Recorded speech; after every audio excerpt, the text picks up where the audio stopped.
नमस्ते दोस्तों, welcome back. ये है day 21 of this trading journey.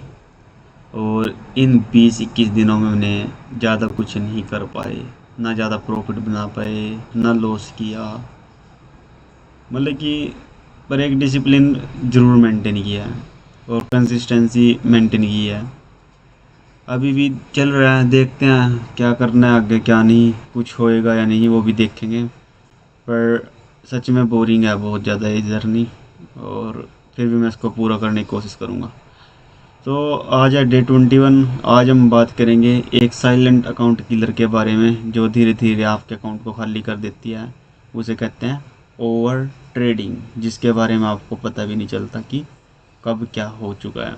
सबसे पहले हम जानेंगे कि व्हाट इज़ ओवर ट्रेडिंग, और फिर वाई ओवर ट्रेडिंग फेल, और उसके बाद जानेंगे मेरे रूल जो मैं अवॉइड करता हूँ, और रियलिटी क्या होती है इसकी। सबसे पहले हम करते हैं व्हाट इज़ ओवर ट्रेडिंग।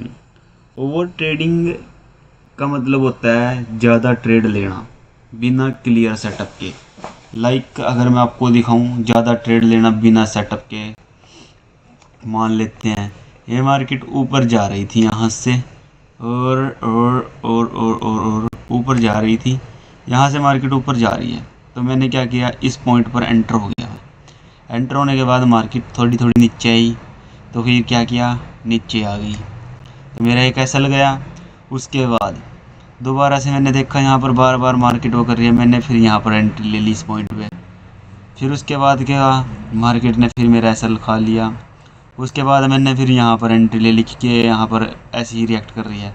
उसके बाद फिर मेरा एसएल यहाँ पर चले गया।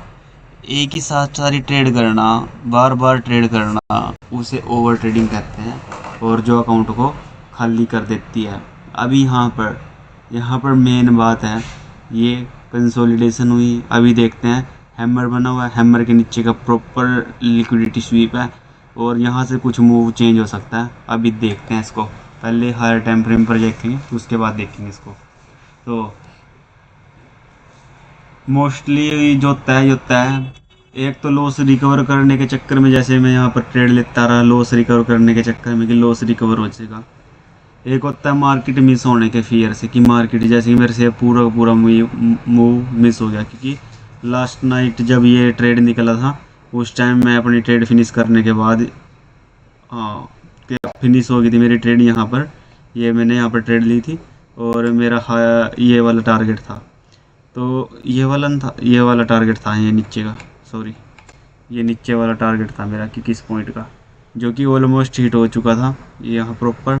और मैं नेक्स्ट ट्रेड में एंटर होने के लिए रेडी था।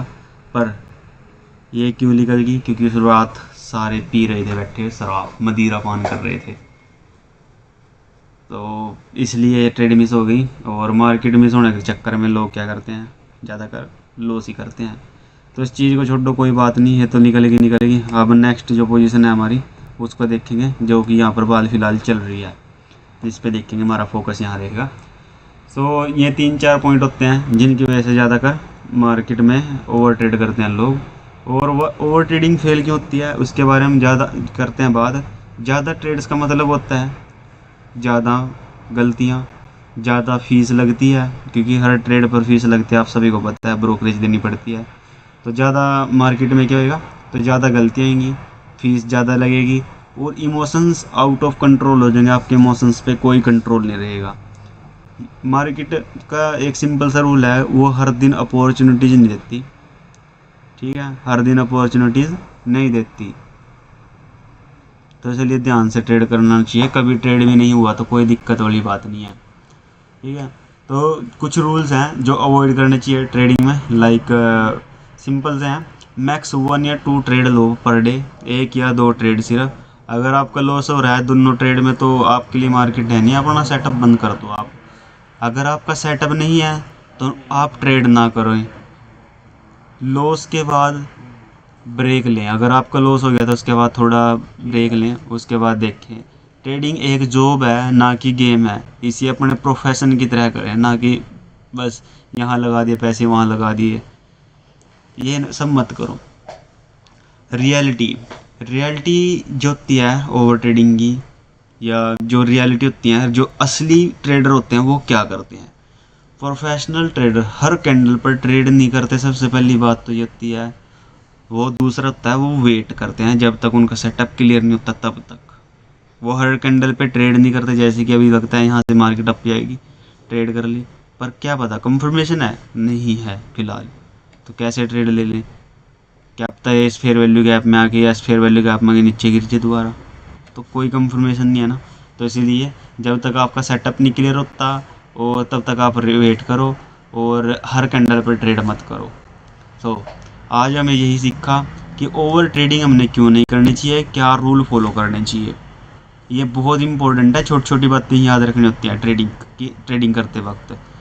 तो आप सभी को बस याद रखना है, लेस ट्रेडिंग मोर क्लियरिटी, यानी कि कम ट्रेड ज़्यादा क्लियरिटी होगी आपको।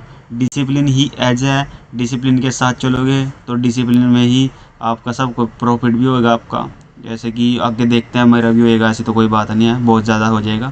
तो day 21 complete, wait for quality setup not for rush. मिलते हैं नेक्स्ट वीडियो में डे 22। थैंक यू, नमस्ते, जय हिंद।